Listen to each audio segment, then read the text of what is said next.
हाँ जी, मैं रमनदीप सिंह AES फरीदकोट के मंच पे आपका स्वागत करता हूँ। जैसा कि AES फरीदकोट ने बच्चों से प्रॉमिस किया था कि हम एक टेस्ट सीरीज शुरू करेंगे और उसका जो सॉल्यूशन या डाउट्स हैं वो वीडियो के माध्यम देंगे, तो उसी कड़ी में SSC के सेकंड टेस्ट की जो डाउट्स है मैथ्स के उसको लेके आया हूँ मैं।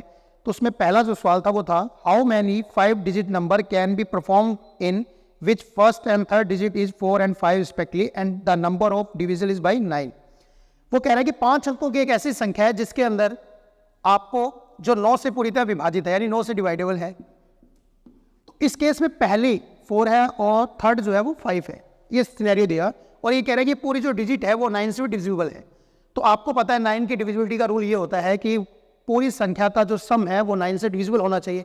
इट मीन्स 5 और 4 9, ये दोनों तो डिविजिबल है। अब ये 3 तो क्या क्या आ सकती है, 0 0 0 0 9 0 18 0 27 डैश डैश डैश 9 9 9। आगे ये आपके पास एक प्रॉपर सीरीज के रूप में बन गया। तो आप देखोगे इसमें आपको मैंने नंबर सिस्टम में रूल बताया ही था कि last digit minus first upon difference plus 1, तो कितना हो गया 9 9 9 प्लस 1, आंसर 5। हाँ जी, नेक्स्ट क्वेश्चन है, the average weight of some girls in a group is 58.40 kg when 15 girls of average weight 6.2 kg leave the group or 10 girls of average weight 49.85 kg join the group. The average weight of girls in both cases is equal. What is the number of girls in the group initially? वो कह रहा है कि आपके पास कोई group है, हमें नहीं पता ग्रुप में कितने लोग हैं, मैंने माना कि ग्रुप में n लोग हैं और इनकी जो एवरेज है वो 58.40 आपको एवरेज दे रखी है। कह रहा है कि 15 गर्ल्स चली जाएं, अगर यहाँ से 15 गर्ल्स आपकी चली जाएं और 10 गर्ल आ जाएं, लेकिन जो ये 15 गई है इनका जो एवरेज है वो ये है और जो आई है इनका एवरेज जो है ये है। तो आपने एक चीज देखे, एवरेज का मतलब क्या है कि ओवरऑल इनके पास इतना है, यहाँ पर जो 15 गई वो एक्स्ट्रा लेकर गए हैं और ये जो आए हैं वो एक्स्ट्रा लेकर आए, नहीं लेकर आए, कम लेकर आए हैं। इट मीन्स दोनों ही केस में इनको क्या हुआ, लॉस हुआ। क्या लॉस हुआ, इस केस में देखें तो 62, इसमें देखें तो 3.80 का लॉस हुआ। कितनी स्टूडेंट, 15 पर। तो जो लॉस हुआ वो किस में बटेगा, जो ओवरऑल है उनमें कितने 15 गई। दूसरा केस इसमें करोगे, इसको इसमें से माइनस किया तो 8.55 इंटू 10 और इस केस में n-10 आ गया हमारे पास, सॉरी n+10 हो गया क्योंकि वो वहाँ ये ऐड हुई हैं और वो गए हैं। अपनी कैलकुलेशन पॉइंट से पॉइंट कैंसिल कर दिया, आउट कर दिया, 0 से हमने 0 को कैंसिल आउट कर दिया, 2 45 3 मेरे पास यहाँ आया 2:3, यहाँ n-10, यानी अगर यहाँ 1 का डिफरेंस है तो अपने सिंपल कर सकते हैं। अपने पास यहाँ पर कितने का डिफरेंस आ रहा है, 25 का, यानी अपने पास एक की वैल्यू 25 तो 2 की कितनी 50, 50 यहाँ पर आ रहा है 50, ये n- कितनी 15 कम होने के बाद, तो अपना टोटल आंसर आया यहाँ पर। अगर डिफरेंस देखोगे 3 के तो यहाँ पर आएगा 65, क्योंकि ये 50 और ये -15 कम है तो ऐड कर दोगे 15। तो इनिशियल जो आपके पास थे वो थे 65। हाँ जी, तो थर्ड क्वेश्चन है, a person has some coins of 10 rupees 5 rupees and 2 rupees domination. The ratio of the products of the numbers of 10 rupees, 5 rupees, the numbers of the 5 rupees, 2 rupees and numbers of the 2 and 10s, 3, 4, 2 respectively, what could be the minimum amount of the money this person? Simple question है कि एक व्यक्ति है, उसके बाद 10 रुपये, 5 रुपये और 2 रुपये के कोई सिक्के हैं, लेकिन वो सिक्कों का क्या है, उसने कहा है कि वो सिक्के इस केस में है, इस तरीके से है कि अपने ये मान लेते हैं कि 10 रुपये, 5 रुपये और 2 रुपये क्या है। मैं मान लेता हूँ ये है, ये बी है और ये सी है। तो वो कह रहे हैं कि इसको इस तरीके से कि ए और बी का, बी और सी का और सी और ए का, मतलब 5 रुपए के और 10 रुपए, 10 5 और 2 के और 2 और 10 के जो सिक्कों का जो रेशो है वो आपको दे रखा है यहाँ पर 3:4 और 2 दे रखा है। ये आपको सिंपल सी बात दे रखी है और वो कह रहा है कि उसके पास मिनिमम कितने रुपए हो सकते हैं। तो सबसे पहले आपको यहाँ ये देखना है basic A B B C. आप बेसिक देखो, रेशो का रूल है कि आप किसी की एक संख्या से अगर इनको डिवाइड करो, तो मैंने इसको ए बी सी से अगर डिवाइड करूँ तो मेरे पास आएगा 1/c, 1/a, 1/b equal to 3 4 2, या इसको मैं ऐसे भी लिख सकता हूँ c/a/b इक्वल टू 1 4 1/2। सबसे पहले आपको मैंने बताया कि ऐसा क्वेश्चन है तो क्या करें, इसका एलसीएम ले लो, जो कि कितना है, एक ऐसी वैल्यू जिससे तीनों की कट जाए तो वो कितना है 12। उस केस में ये कितना आएगा 4, ये कितना 3, ये कितना 6, तो ये आ गया 4 3 6। अब अपने देखते हैं अपने पास 10 रुपए के कितने हैं, 10 रुपए के अपने पास 3। हाँ जी, बी 5 कितने हैं 6 × 5 प्लस और यहाँ पर लास्ट में 4 इंटू 2, तो कितना 8 प्लस 30 इक्वल टू 68, ये आंसर है। क्लियर? तो नेक्स्ट क्वेश्चन है, in 2020 the ratio of the incomes of A and B is 5:7। A और बी है, उनकी रेशो जो है वो है कितना हमारे पास 5:7, एंड दे सेव 4,000 एंड 5,000, वो सेविंग करते हैं। तो आपको ये मेरी इनकम है, ये मेरे मान लीजिए तीन ही चीज़ें होती है अपने पास, सेविंग्स, इनकम और एक्सपेंडिचर। तो ये मान लेते हैं अपना एक्सपेंडिचर्स है, तो ये अपने पास आ गई सेविंग्स। अपने सेविंग्स देखते हैं तो सेविंग्स कर रहा है वो 4,000 और 5,000 की, ये मान लेते हैं कि अपने एक सेविंग कर रहा है वो, और वो कह रहा है the expenditure A is equal to 6 to 3% of the expenditure of the B. A की जो एक्सपेंडिचर है वो बी से, बी का कितना है 2/3 है, यानी 66/2/3% है। तो इसका मतलब हुआ 2/3, इट मीन्स ये 2 है तो ये अपने पास कितना है 3। और ऐसे ही मैंने आपको सिंपल इसमें क्रॉस मेथड बताया है, इसको इससे करोगे 15, इससे करोगे 14, यहाँ आ गया 1, इसका करोगे 10, इसका करोगे 12, डिफरेंस आया 2। तो 1 की वैल्यू अगर 2000 है तो इसकी वैल्यू कितनी होगी, ए की वैल्यू होगी 10,000, इसकी होगी 14,000। हाँ जी, यहाँ ए की आ गया आपके पास इनकम 10,000, इसकी 14, इसका 27% जो आप करोगे तो आएगा 20, इसका करोगे 11% तो आएगा 1140, यानी आपके पास प्लस कितना हुआ 0, 6, हाँ जी 1 और 1, 1160 इसमें ऐड कर दीजिए। आपके पास 24,000 के अंदर आपने 1160 ऐड कर दिया, आपके पास है 160, ये आपका आंसर। हाँ जी, नेक्स्ट है, एक company allowed 7% commission on the total sales, कि अगर कोई व्यक्ति कोई टोटल सेल करता है, मान लीजिए यहाँ से यहाँ तक कोई टोटल सेल है तो उसको 7% कमीशन मिलेगा। सेकंड ये कह रहा है कि if the salesman is appointed on the fix salary of 3,000 and 4% commission on the sales more than 10,000 then the salesman gets 800 more. ये कह रहा है कि अगर सेल्समैन को ऐसे किया जाए, इस केस में बांट दिया जाए कि 3,000 तो फिक्स मिलेंगे, उसके अलावा 10,000 की जो भी वो इनकम करेगा उस पर 4% उसको क्या मिल जाएगा, कमीशन मिल जाएगा, यानी 10,000 से बाद के बाद उसको क्या होगा, कमीशन मिल जाएगा। तो वो यहाँ ये कहना चाह रहा है, और इस केस में उसको यहाँ पर प्रॉफिट है कितने का, 800 का प्रॉफिट है। तो अपने ये मान के चलते हैं कि इसको यहाँ भी क्या है, अगर इस टोटल पर ही 4% मिलता तो यहाँ पर कितने मिलते, 3,000 ना मिलकर कितना मिलता, 400 मिलता, यानी कितने का प्रॉफिट हो जाता, 2,600 कम मिलते। 800 ये प्लस में चल रहा है, यानी डिफरेंस जो रहता वो रहता आपके पास कितने का, 1,800। लेकिन अगर अपने यहाँ देखें तो यहाँ डिफरेंस कितने का है, 3 का, तो 3% इक्वल टू 1,800। तो आपको पता है इस केस में अंडर कितना हो जाएगा, 60,000 answer. Raghuveer purchased some perishable items on sale of, but 30% of those items could not be sold and went bad.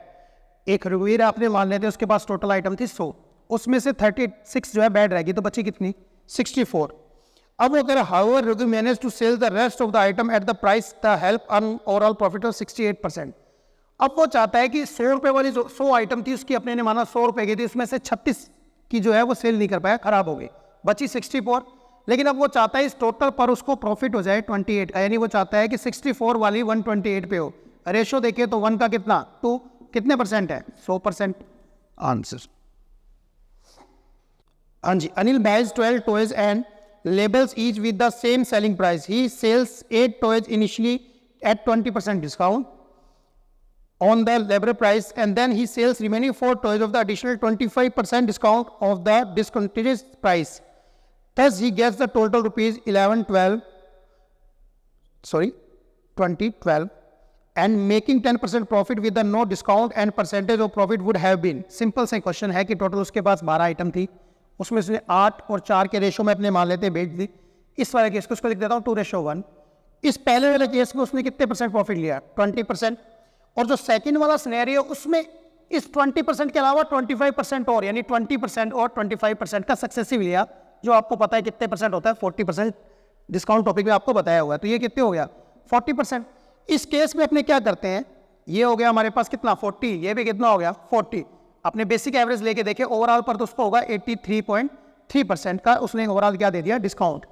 इस पर और इस पर अगर अपने देखें तो टोटल 83.3 का उसने क्या दे दिया डिस्काउंट, जिसको अपने लेके चलते हैं 83 पॉइंट डिस्काउंट। इसको अगर अपने परसेंटेज में काउंट करेंगे तो कितना होगा 4/15, यानी 15 की चीज़ पर 4 का डिस्काउंट। तो अब अपने पास, और दूसरा उसने कहा है कि इसको ओवरऑल जो प्रॉफिट चाहता है वो 10%। 10% का मतलब कितना हो गया कि वो प्रॉफिट कितने का चाहता है, 1 का, किस पर 10 का। तो अपने यहाँ पर 60 और एफ के रेशो से कर सकते हैं। तो CP और MP का जो रेशो है वो आपके पास कितना है 15, और यहाँ पर कितना आ गया, इसको लेता हूँ मैं 11 और यहाँ लेता हूँ 11/10। 11 से 11 कटा 2/3, कितने परसेंट हो गया 50%।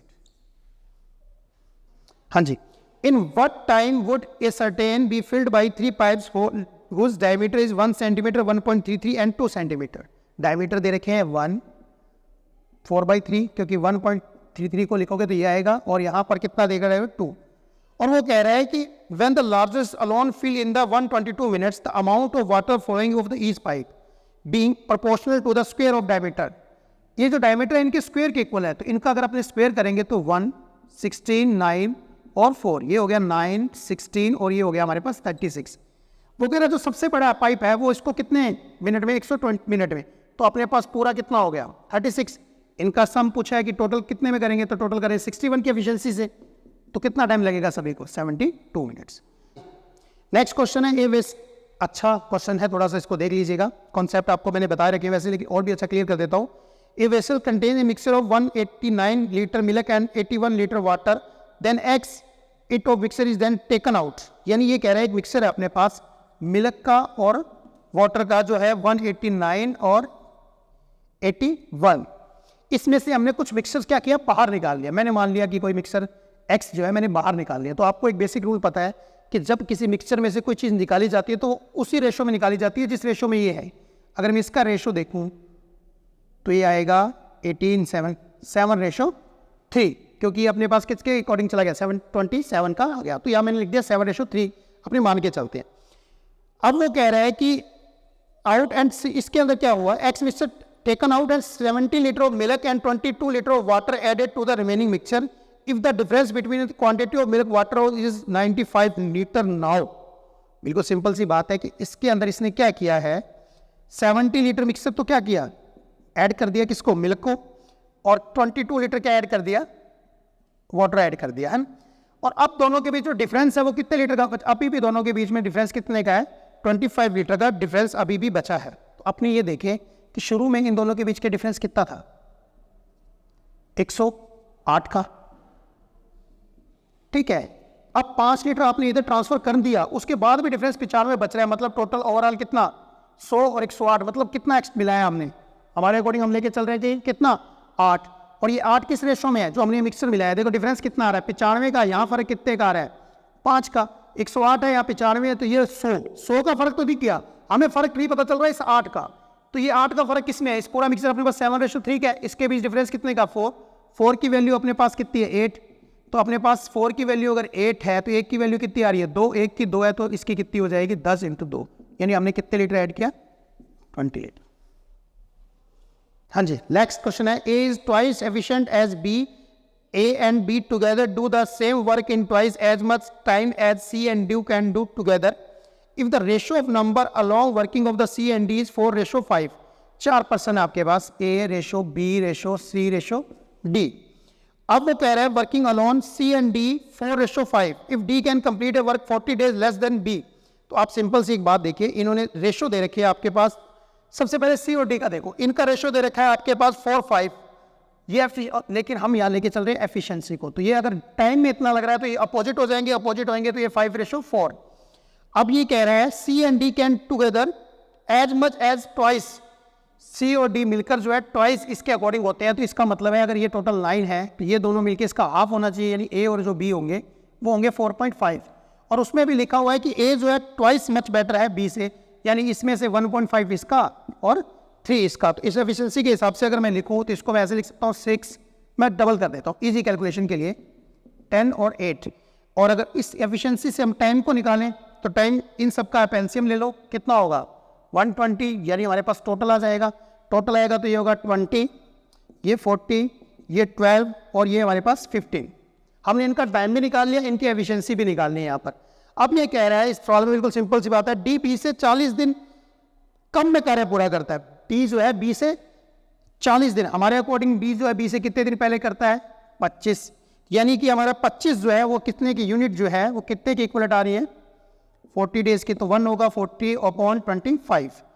तो अगर ए इसको लेते हैं, ए अगर इस काम को कर रहा है कितने दिन में 20 में, तो पूरा काम करेगा अगर अपने लेके चलें, TA को लेके चलें तो कितना 4, 5, 8, टोटल काम कितने दिन में करेगा 32 में। ये टोटल काम जो होगा वो कितने दिन में होगा 32 में। तो अपने से पूछा है A और C कितने में करेंगे, तो A और C की जो एफिशिएंसी है, A काम कर रहा है 32 में, इसकी एफिशिएंसी है 6, यानी टोटल वर्क ये है, और A और C मिलकर कर रहे हैं कितना 16।